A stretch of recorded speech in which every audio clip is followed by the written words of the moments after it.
grab and go convenient breakfast that you made ahead, you made at home. That's what we are talking about in this episode in the Learn to Cook on a Budget series. This is the most affordable way to do a convenient breakfast. I've done all the price breakdown and comparisons. I'm going to teach you how to make the mini frittatas that you see right here. I'm also going to show you how to prepare breakfast sandwiches and also talk through how to do breakfast tacos. It's very similar to the breakfast sandwiches. We're going to get into all of that right now. One of my favorite grab and goes is a mini frittata. You could do this as a quiche with a pie crust underneath, but it's basically the same cooking essentially, a little longer for the crust, but it's just easier, faster to do without one less step without the crust, a little faster to bake. So what we're gonna do, actually I'm gonna start by spraying this. I'm using my larger, everything is bigger in Texas they say, well so are these muffin cups. This is like a jumbo size. This same recipe amount will also work in a 12 well muffin pan. So I'm just gonna go ahead and use my jumbo just to get a little larger bite. I am feeding a bunch of teenage boys around here. At present I have 3 teenage boys, a husband and an elementary age boy. So, you know, a big egg bite's gonna be good for a portion for us. So I'm gonna do 8 eggs. And we're gonna do 3/4 cups of milk and whisk that together with a little salt and pepper. And then let's pour that milk in and whisk it up. I'm gonna be using my trusty Flisk. If you've seen any of my videos before, you know all about this guy. The Flisk is amazing because it turns into a flat whisk and a sauce whisk. Actually, my boys, it's summer, now when we're shooting, it just, they were so fascinated by this. So this is the flat whisk, and then you can twist it to a sauce whisk and then a full balloon whisk. They were making cookies. They say, can we bake this morning? It's, you know, summer. Yes, go in the kitchen, have a lot of fun. As long as you clean up, you can do whatever you want. And they were just so tickled by this. So I'm gonna just do like a hearty pinch of salt and pepper. Give that a little whisk, and then we're just gonna pour right into our greased muffin tins evenly. It's probably gonna be about half full. There is a little bit of bubble in here. They will rise a little bit, but not too much. We could bake these like this and use them as an egg bite like this, or they could go onto a sandwich, like a breakfast sandwich, which I'll show you that here in a bit. Also, you can do a little mix in. So I'm gonna do a red bell pepper, ham, and sharp cheddar, a little sweetness from the red bell pepper, a little salty from the ham, and you just can't go wrong with cheese. So what we're gonna do with our bell pepper, I've taught this before, but in case you missed it, when we slice a bell pepper, I wanna get the whole entire core and all the seeds so we don't have a mess all out at once. So we're gonna line up our knife notch to notch, and we're gonna cut down basically the first bulb, and then we can see inside, and you can see I got 0 seeds, magical. So now I'm gonna line my knife up to the next notch. Once you can see inside, it's a little easier to do. And then you're gonna line up to the next notch. And what you end up doing is like starting to cut around.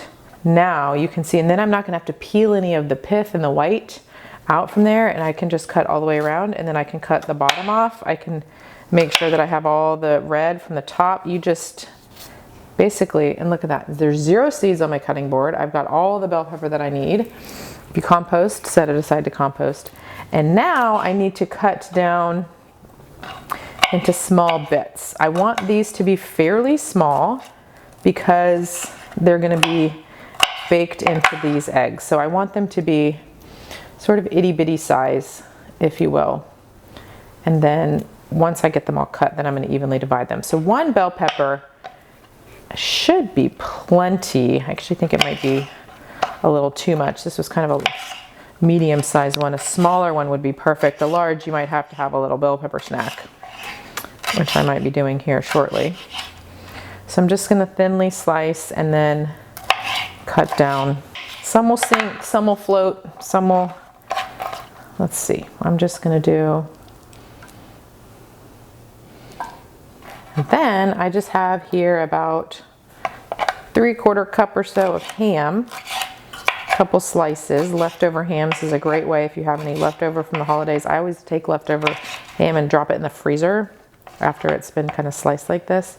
Of course, you can buy it. You can buy a cube and cut it up, or you can use leftover. Either way. Yum.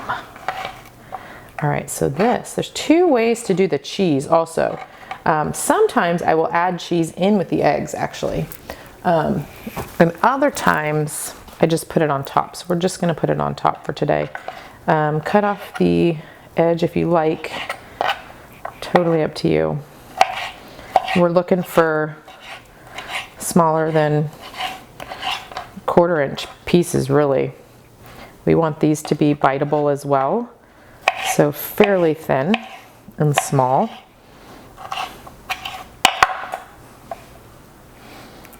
We're just going to drop these in as well.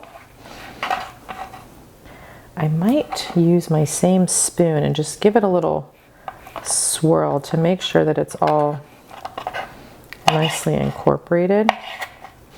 I like that a little bit is peeking out. I'm just going to use up what's here. Again, you could have added a 1/4 cup or so of cheese in with the egg so that it gives a little cheesiness in the interior as well.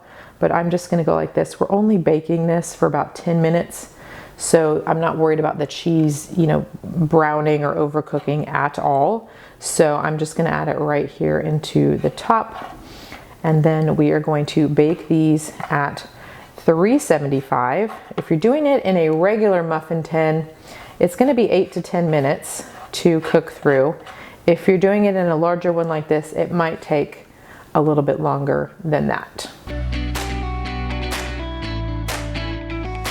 Another one of my favorite grab-and-go breakfasts is a homemade breakfast sandwich, you know, the kind that you would get at a fast food place or your local coffee shop. We're going to make them 6 at a time. Why 6 at a time? Well, because the English muffins come in a pack of 6. It's an English muffin, a piece of cheese, a piece of cooked sausage, and a baked egg.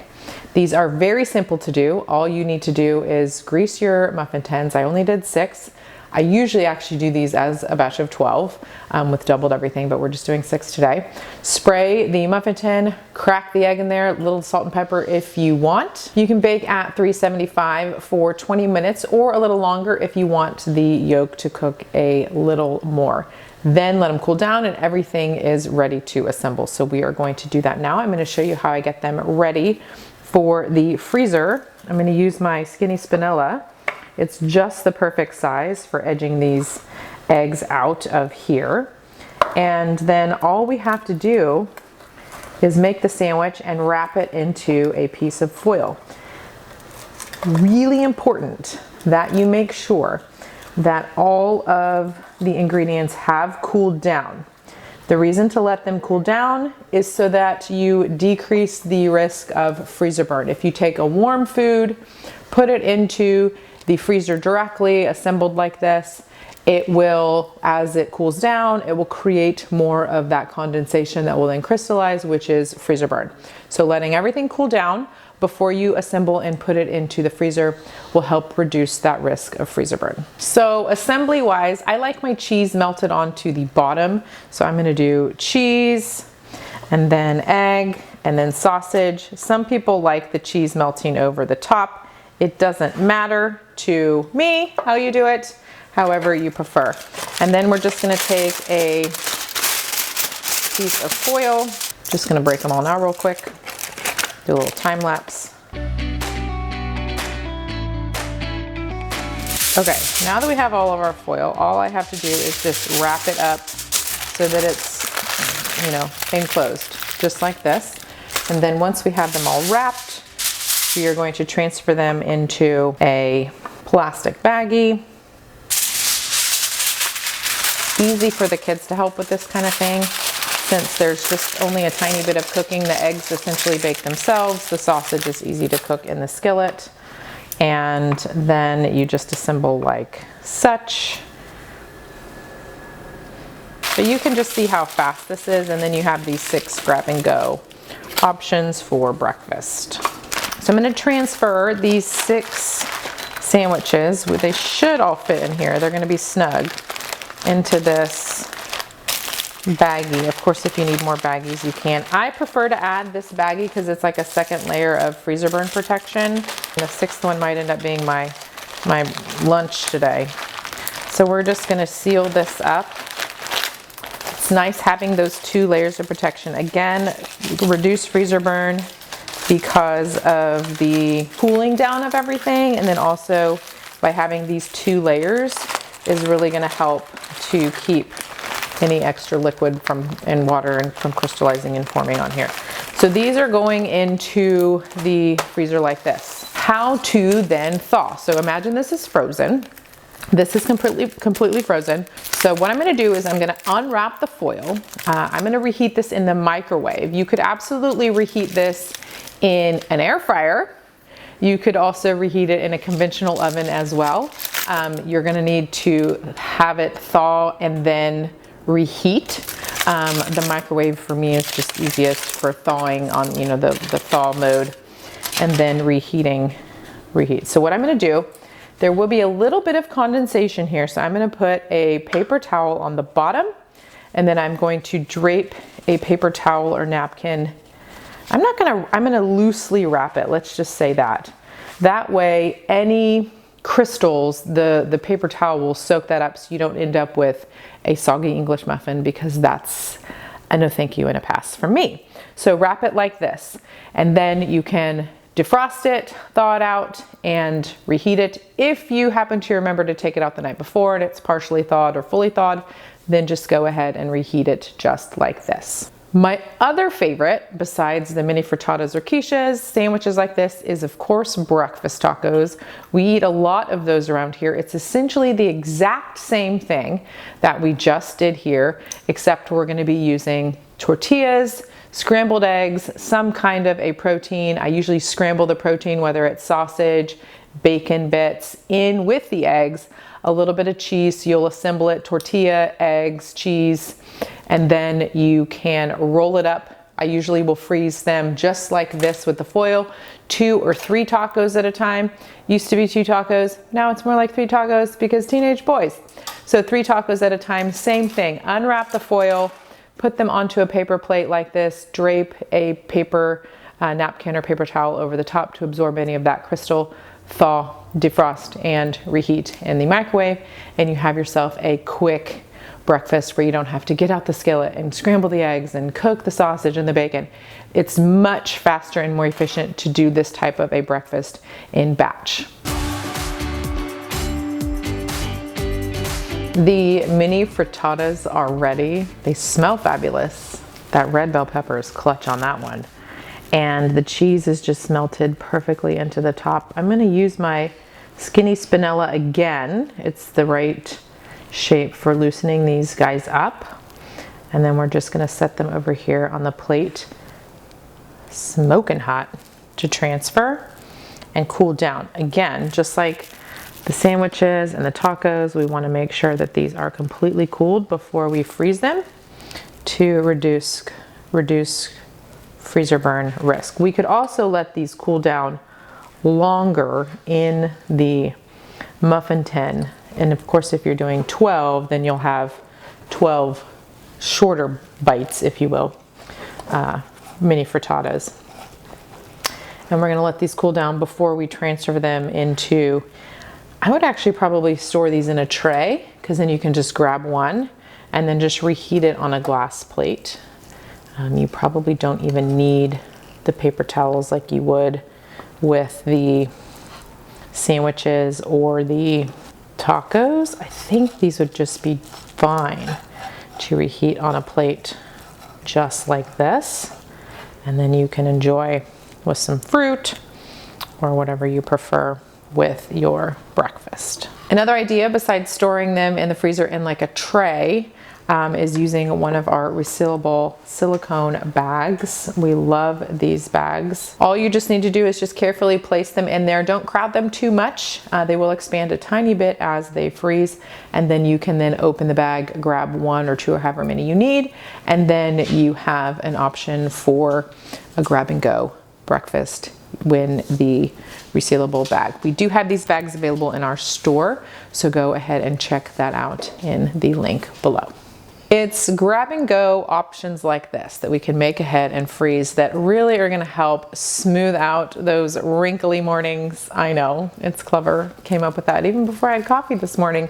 So having options like this just makes the mornings go smoother and easier. You can just grab from the freezer and then reheat in the microwave or air fryer or conventional oven or countertop oven, whichever you prefer. Grab and go is the name of the game.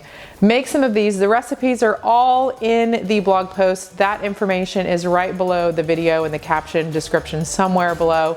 So go check that out. Please like this video if you learned something new. Also, subscribe to the channel. We release new episodes here in the Learn to Cook on a Budget series at noon Central Time every Wednesday. You don't want to miss an episode, so subscribe so you get notified when the next one is available.